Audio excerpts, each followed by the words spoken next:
안녕하십니까. 오늘도 좋은 날을 주신 하나님께 감사드립니다. 오늘은 맡은 일을 완수한 후에 오는 사망, 세 번째 시간 중에 첫 번째 시간입니다. 그리스도인이 자기의 할 일을 완수하고 더 이상 지상에 남아있을 필요가 없다는 것을 확신하기 전에는 반드시 사망을 거부해야 합니다.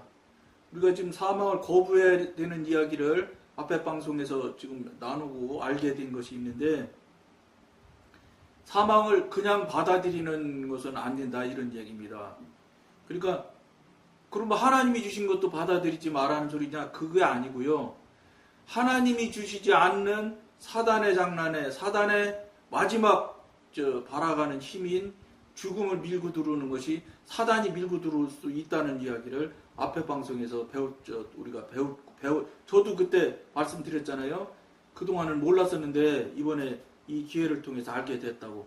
그것을 우리가 알게 돼서 이제 거절하고 거부해야 될 상황에 사망이 있다는 것을 우리가 알게 됐습니다. 그걸 이야기하는 거예요. 그러니까 하나님의 때에 하나님이 시한이 다 달아서 하나님이 우리 삶 생명을 주인이신 하나님이 데려가려고 한다면 그거야 아멘이어야 되겠지요. 그러나 또 그건 거부한다 해서 거부가 되지도 않고요. 그렇지만 그러지 않고 사단이 밀어붙여서 우리에게 죽음의 굴레로다가 우리를 씌울 수 있다는 것을 우리가 알게 됐으니까 그런 상황에는 거절하고 거부해야 된다는 거예요. 자기의 할 일을 끝내기도 전에 몸에 사망의 징조가 나타나면 그는 적극적으로 이를 저항하고 거부해야 합니다. 그는 주님께서도 자기의 저항하는 일에 함께 하실 것을 믿고 강한 자세로 임해야 합니다. 하나님이 허락하시지 않은 일이니까 당연히 하나님께서 우리가 요청을 하고 하나님한테 간청을 드리면 도와주실 것은 당연한 이치라고 생각합니다. 왜냐하면 그는 아직 주님을 위해서 할 일이 남아있기 때문입니다. 이게 사실은 제일 안타까운 일이 이 글을 지금 여러분과 나누며 읽으면서도 무엇이 제일 안타깝다고 생각을 하냐면 여러분들이 하나님과 관계가 여의치가 않고 옳지가 않고 관계가 막혀있는 상태이기 때문에 죽음이 몰아닥쳐오면 이게 하나님이 주시는 시한이 다 차서 천수를 다 노리고 가는 것인지 아니면 사탄이 주는 죽음인지를 모른다는 거예요. 이거는 참 어떤 면에서는 제가 이건 뭐 경험해볼 수가 없잖아요. 죽어보기 전에는. 그러니까 저도 경험을 못 해봤고 또 이런 얘기 들어본 적도 없습니다. 사실은 이 영에 대한 책을 지금 우리가 나누면서 저도 지금 처음 뭐라고 깊이 지금 느껴가면서 이 책을 지금 나누거든요. 이 책을 글로는 여러 번 블로그에 올리고 쓰기도 했을 때 타자도 쳤을 건데 이런 건 사실 생각이 안 났어요. 그러니까 그때 그 당시에는 이게 굉장히 머리에 정확히 두르지 않았던 것 같아요. 그러니까 이제 그때는 글로 대하다 보니까 그런 것이 있었는데 이제는 여러분과 글로 나누면서 동영상으로 서로 주고받게 되니까 이게 상황이 달라져서 그런지 깨닫게 된 거예요.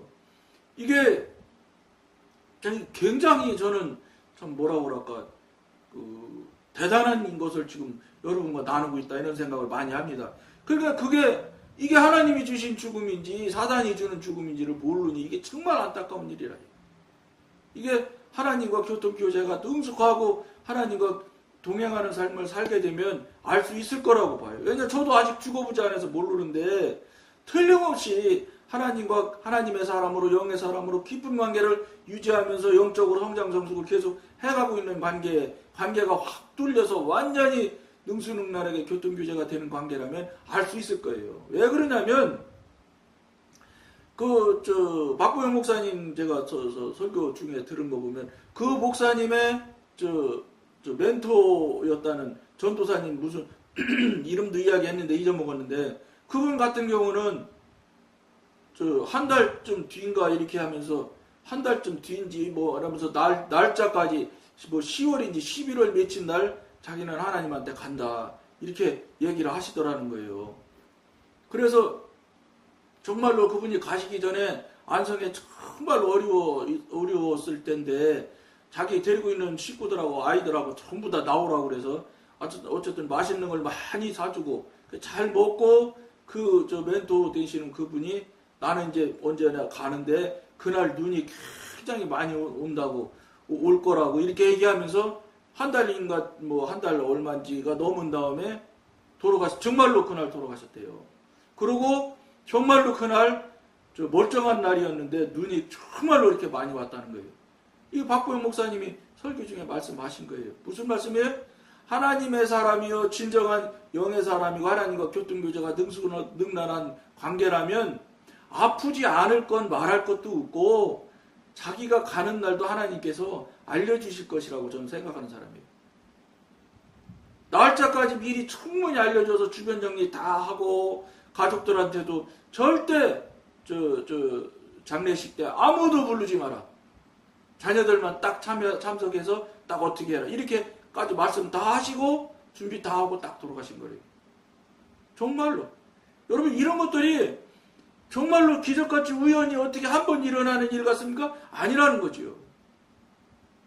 제가 죽어보지 않아 못하긴 했지만 여러분 우리가 하나님의 관계가 정말로 옳은 관계예요. 정말로 하나님과 그 깊은 관계가 된다면 이건 너무나 당연하다고 보는 거예요. 왜 그러냐? 하나님하고 친구인데 예? 미리 앞에 일어난 일들도 예언해서 알 수 있게 그런 능력까지 허락해 주시고 그런 예지 능력을 주시는 하나님인데 그걸 안 알려 주실 거예요. 저는 하나님과의 과연 깊은 관계였느냐 아니냐, 관계가 열려서 정말로 능수능란한 관계였었느냐 아니냐, 이 관계가 중요하다고 생각하지 그 본질적인 문제가 온전하기만 하다면 이건 너무 자연스러운 일이라고 생각하거든요. 이야기를 사실은 제가 여러분과 이 글을 나누고 동영상을 찍지 않았으면 이거 전 이렇게 정말로 뼈저리게 느끼고 여러분과 이걸 같이 나누고 하지 못했을 거예요. 참 감사해요. 이 방송을 하게 해주시고 또 이런 걸 알게 해주셨으니 더 감사하지요. 우리는 교통과 관계가 능숙한 우리는 어떻게 살아야 되겠어요? 당연히 이런 삶 살아야 되는 거예요. 근데 너무너무 당연한 일을 지금 이런 이야기를 하게 되면 꼭 무슨 있을 수 없는 일이 있을 수 없는 일을 또 여러분들이 듣는 것 같은 이런 생각을 하는 것이 정말 오늘 현실의 한국교회 교인들의 전체일 거예요. 이런 이야기를 믿지도 않을 것이라고 생각합니다. 저는. 근데 저는 그 여러분 앞에 말씀드릴 수 있는 게 박보영 목사님 같은 분이 말씀하셨고 또 제가 영성훈련 할 때 어쨌든 영성에 돼가지고 제일 앞에서 훈련 시켜주시고 하시는 그 목사님이 어머니 돌아가신 이야기를 한번 하신 얘기를 들었거든요. 하루는 전화를 하나님과 맨날 하는 이야기를 하다 보니까 나도 모르게 전화라고 표현을 했네. 그분도 이제 하나님과 늘 교통하니까 하루는 기도하니까 너희 어머니 내 데려갈 거다 이러셨다는 거예요. 하나님께서. 그래가지고 이제 우리 어머니가 진짜 가시려나 보구나. 굉장히 건강하신 상태인데. 그런데 하루는 그 이야기를 듣고 나서 얼마 안 있어서 어머니한테 전화가 왔더래요. 너 만나러 가겠노라고. 오시라고. 그래서 기다려서 이제 목사님이 왔다 기다렸더니 어머님이 그러시더라는 거예요. 나 이제 곧 하나님한테 간다. 그러니까 그 목사님 그랬대. 그러지 않아도 내가 며칠 전에 그 소리를 하나님한테 들었는데 어머니도 아세요? 어머니도 안다고 그러시더라고요. 정말로 그때 돌아가셨어요. 돌아가셨대요. 돌아가신 건 제가 확인할 수 없는 일이죠. 근데 박보영 목사님 같은 경우는 이제 확인하신 여기까지 하셨으니까 여러분과 같이 나누는 것이고, 이런 일들이 사실은 이게 영에 대한 이야기를 나누는 이 방송이나 이 프로그램 여기서 얘기니까 자연스럽게 말할 수도 있고, 제가 전혀 기적 같거나 무슨 대단한 일 같이도 생각지 않게 말하잖아요. 이게 너무 자연스러운 일이야 되거든요. 왜냐하면 하나님과 교통교제가 되고 관계가 되고 능수능란한 교제가 되는 관계라면 저는 그렇게 안 하실 리가 없다고 보는 거예요. 이 세상에 어찌됐든지 간에 강건하면 70이고 80인데 요새는 90 사신 분은 많아요. 그럼 90년 80년씩 살았는데 그 기간은 어쨌든 인간이 볼 때는 긴 기간이지만 하나님이 볼 때는 눈 깜짝할 사이도 아니겠지요. 그러나 어찌됐든 하나님께서 그 기간을 정리할 수 있는 기간을 주신다고 보거든 저는. 말도 못하고 할 것도 못하고 정리도 못하고 갈 것이다. 저는 그렇게 보지 않거든요. 이것이 너무 당연한 이치라고 저는 여러분한테 말씀드리는 거예요. 여러분이 인정하든 안 하든 간에. 근데 이 앞에서 두 가지 예를 여러분한테 들어드렸던 것처럼 그분들도 그렇게 갔다면 여러분이나 나나 정말로 영의 사람이라면 그렇게 가게 해달라고 하나님한테 말씀드려야 되고 요청을 해야 될 일이에요. 들어주실지 안 들어주실지 모르나 여러분과 하나님과의 관계가 완벽하고 온전한 관계라면 왜 하나님께서 안 들어주시겠어요? 하나님이 손해날 일도 아닌데, 예? 돈 달라는 것도 아니고 마지막 죽어가는 모습을 보고 다른 사람들이 정말 그 사람은 신령한 하나님의 사람이었구나 하는 걸 보여준 거예요. 얼마나 멋있는 마지막인가요? 정말 저는 부럽기 그지없는 이야기라. 물론 자기가 가는 날도 알고 준비도 하고 다 하고 갔으니 얼마나 멋있기도 하겠지만 정말로 자녀들이나 주변 사람들한테 얼마나 큰 전지전능하신 하나님을 증거하고 증명하는 확증하는 자로서 보여주고 마지막을 가잖아요. 전 정말 멋있을 것 같아요.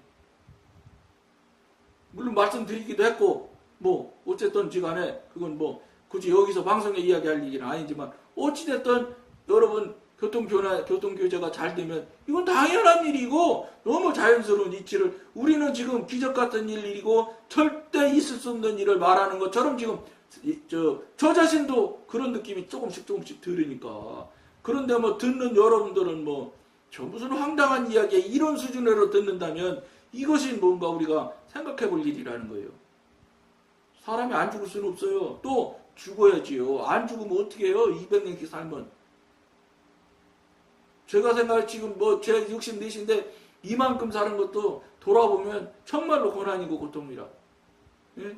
생로병사의 연속이고 병까지는 제가 크게 걸린 적은 없지만 어쨌든지 간에 산다는 게 여러분 참 어렵고 힘든 삶이라는 건 제가 뼈저리게 알 수 있거든요. 그러니까 사실 이거 오래 사는 게 그렇게 중요한 것 같지 않다는 것은 저도 아주 지금에 와서는 아주 정말로 뼈저리게 느끼거든요. 기간이 중요한 게 아니에요. 무엇을 하고 어떻게 살았느냐가 중요한 거예요. 그러니까 살아가는 기간에 살아온 삶을 살아갈 삶을 어떻게 살았냐, 무엇을 하며 살았냐가 굉장히 중요한 일이라는 걸 우리가 알아야 된다는 거예요. 그렇지 않고 그저 시간만 수만 길어나는 것이 좋다 이런 생각은 우리가 하지 말아야 될 것 같다는 생각을 많이 합니다. 따라서 우리에게 맡겨진 일을 완수하기 전에는 비록 사망의 징조가 보인다 하더라도 안심하고 주님을 신뢰할 수 있습니다. 주님과 협력하여 사망을 대적하면 주님께서 자기의 생명으로 사망의 권세를 삼켜버리는 것을 볼 수 있을 것입니다. 볼 수 있다는 거예요. 욥이 42장인가요? 말하잖아요. 지금까지는 하나님을 귀로만 들었는데 이제 눈으로 보았습니다. 이렇게 말하잖아요. 눈으로 봤다는 거예요. 욥이. 여러분 귀에 들리는 것도 대단한 일인데 눈으로 본다는 거 이건 또 다른 차원이에요. 이 백문이 불여일견이라는 거 아니에요? 100번 듣는 것보다 한 번 보는 게 낫다는 거 아니에요? 사람들이 그를 낭떠러지 아래로 밀어내려고 할 때 그는 그들 가운데로 지나서 자기 길을 가셨다. 누가복음 4장 29절에서 30절. 이게 지금 주님께서 사망의 독침을 어떻게 이기셨는지 주목해 봅시다. 그러면서 그 다음에 제가 한 줄 빼놔서 다시 읽어드릴게요. 사람들이 그를 낭떠러지 아래로 밀어내려고 할 때 그는 그들 가운데로 지나서 자기 길을 가셨다. 누가복음 4장 29절 30절. 요한복음 7장 1절에는 한때 예수께서 갈릴리에서 다니시고 유대에서 다니려 아니하심은 유대인들이 죽이려 함이었다. 또 한 번은 유대인들이 돌을 들어 치려하거늘 예수께서 숨어 성전에서 나가셨다. 요한복음 8장 59절. 예수님께서는 왜 3번씩이나 죽음을 거부하셨는가? 이게 죽음을 거부하는 표시라는 거예요. 맞는 말씀이에요. 왜냐, 그런 상태로 오는 것을 몰라서 그렇지, 알 수 있다면 피해야 되는 거죠. 그걸 받아들인다는 건 말이 안 되잖아요. 마지막 십자가상에서도 예수님께서 하나님 뜻을 구하잖아요. 내 뜻대로 되지 말게 하고 하나님 뜻대로 되게 해달라고. 이게 여러 가지를 깊이 같이 하나로 이렇게 이렇게 연결해서 묵상을 하면 굉장한 의미가 있다는 거예요.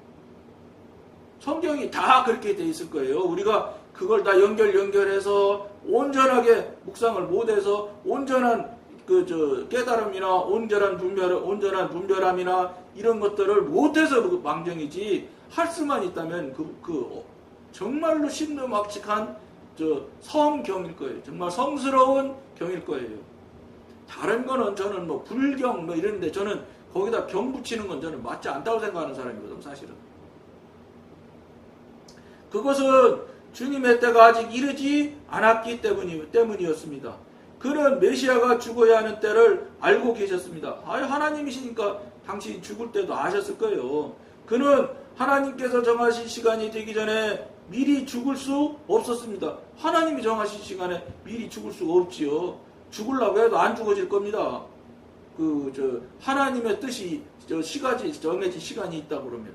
그러니까 골골 곰방 죽을 것 같아도 살아서 80까지 가는 경우가 얼마든지 있었거든요. 옛날 어른들이 얘기하신 거예요, 이게. 또한 골고다가 아닌 다른 곳에서 죽을 수 없었습니다. 예수님은 이미 죽는 장소까지, 죽는 시간도 정해져 있지만 장소까지, 방법까지도 어떤 면에서는 정해져 있었을 것이라고 저는 봐요. 그런 하나님이신 신께서 그렇게 그냥 우리 일반 우리 그래서 사람 인간 이런 피조물 정도 수준에서 움직이는 정도도 움직이시지는 절대 안 했을 거다. 왜냐, 그분은 신이시거든요. 신이니까 사실은 죽으셨다 3일 만에 부활하시는 건 일도 아닌 거예요. 흙으로 멀쩡한 흙으로도 사람을 만드는데 당신이 갔다가 다시 부활하는 거야. 당신이 뜻만 정하면야 그걸 못할 게 뭐 있겠나요? 막말로 하나님이 하시려고 하면 지옥도 하루아침에 다 천국으로 바꿀 수 있을 만한 대단한 역량이나 능력으로 능하시고 충분하실 분이라고 봐요. 단지 하나님의 섭리 안에서 지옥이 있어야 되거든요. 왜냐면 옳고 그름을 이야기해야 되니까요. 또한 이제 그 다음이네요. 우리에게 정해진 때가 이르기 전에 죽어서는 안 됩니다. 여러분, 세상에 죽어서는 안 됩니다 하는 이야기를 이 방송에서 말할 수 있는 방송이 얼마나 있을까요? 저도 말을 하고 있지만 참 대단한 얘기다, 이런 생각을 하게 되네요. 죽어서는 안 됩니다, 여러분. 하나님 뜻에 죽어야 되면 그때는 순종하고 아멘 해야 되지만, 그렇지 않다면 여러분 죽으면 안 되는 거예요. 무슨 소리가? 죽는다? 사망한테 지는 거예요. 사단한테 지는 거예요. 사단의 힘에 무릎 꿇는 거예요. 여러분들이 의지를 들여서 하나님한테 매달리고 붙들고 하나님한테 물리칠 것을 구해 주실 것을 간청하지 않으면 사단이 누르는 힘에 우리가 죽을 수 있어요. 인간이 육신이 무슨 재주로 영의 존재인 사단을 이깁니까? 앞에 방송에도 누차 얘기했지요. 사단 못 이긴다고.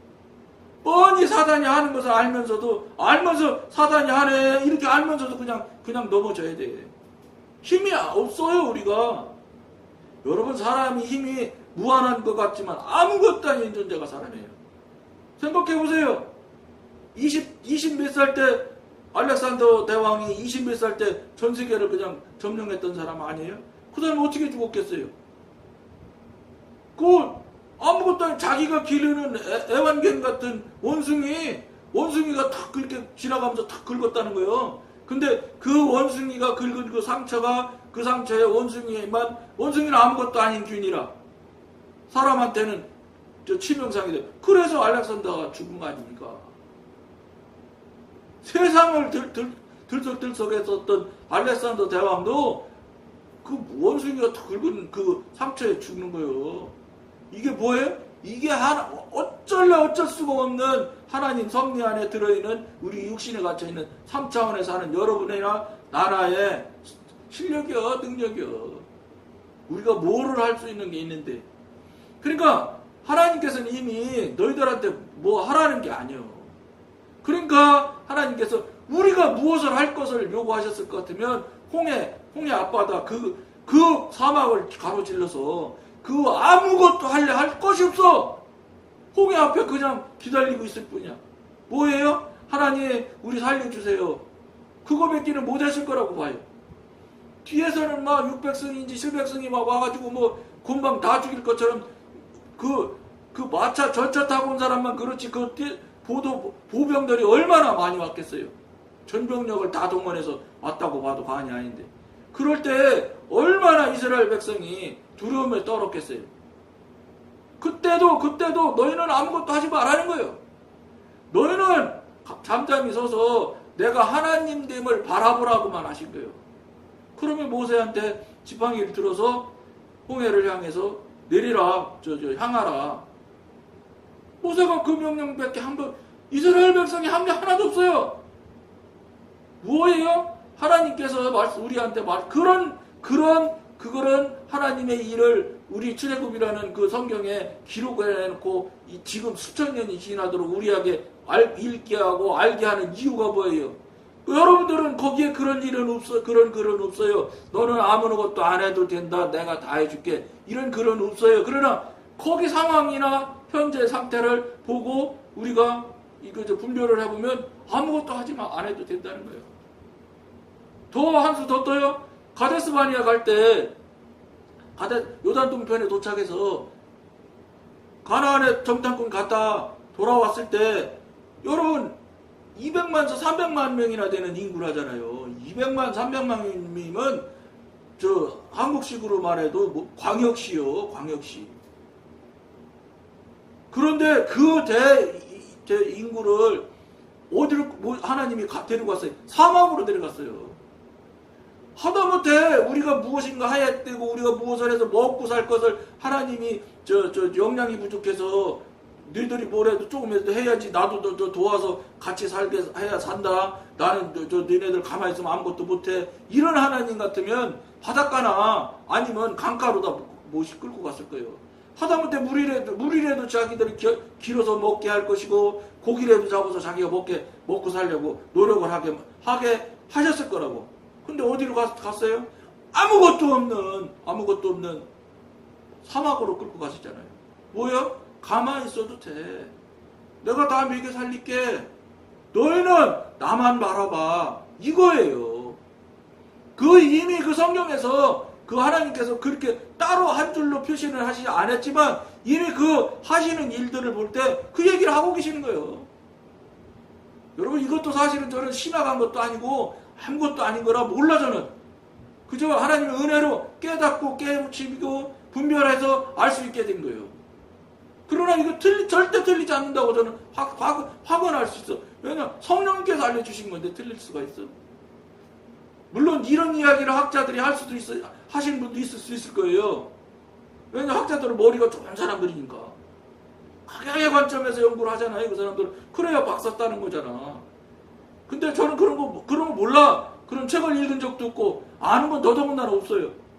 그저 하나님의 은혜로 분별해서 알게 된 거예요. 여러분과 나누는 거예요. 뭐냐? 우리가 뭘 하려고 하지 마라. 우리가 할 거는 하나님만 바라보고 하나님께 모든 걸 의뢰하는 것만 하면 되는 거예요. 그리고 정말로 태도와 삶을 하나님한테 믿는 자로서의 태도와 삶을 보여주면 그게 다요. 무슨 돈을 벌기를 하나, 무슨 돈? 하나님이 필요한지 안 필요한지는 하나님이 더 잘 알아요. 이걸 우리가 알지 못하니까 내가 무엇을 해야 된다는 생각에 사로잡혀서 지금 오늘날 관계가 다 막히고 끊어져서 하나님이 누군지 하나님이 아버지라고만 부를 뿐이지 하나님이 아버지라면서 한 번도 만나본 적도 들어본 적도 경험도 체험도 한 번도 없어도 굳세라 그냥 금수를 해가면서 하나님 믿는다고 하는 거예요. 여러분 저쪽에서 믿는다는 걸 받아들여야 신앙이 성립이 되는 거예요. 일방적으로 내가 그냥 맨날 묵 떠놓고 비누면 옛날 노인네들 우리 어머니 시대 때 그분들 그 저 뭐 뭐야 뭐야 저 담장인가 뭐야 저 소금 뭐 이런 것들 그 저 된장 이런 거 담아놓은 데 있잖아요. 거기서 가서 이거 하는 거랑 뭐 달라? 누군지도 모르면. 여러분, 교회만 다니면 그것이 무조건 하나님과 관계되는 것이라는 생각은 착각이에요. 관계되는 사람은 반드시 관계대표가 돼야 되고, 관계가 돼야 신앙이 성립이 되는 거예요. 아, 신이 발음하지 않는데 어떻게 신앙이 성립이 돼? 신이 돌아가셨는데, 말도 못하고 손이 짧아서 만져주지도 못하는데, 그게 무슨 신앙의 성립이 돼? 일방적인 그 사랑의 고백일 뿐이지. 사랑도 아니야. 자기 달라고 싶어. 자기 원하는 거 달라는 거지. 뭐 사랑은 조건부 전부 조건이지. 주면 하나님이고 안 주면 하나님 아니고. 그러니까 이거 정말로 깊이 생각하길 시간이 많이 갔는데 정말 생각하길 권해드리며 오늘 여기까지 마치겠습니다. 감사합니다.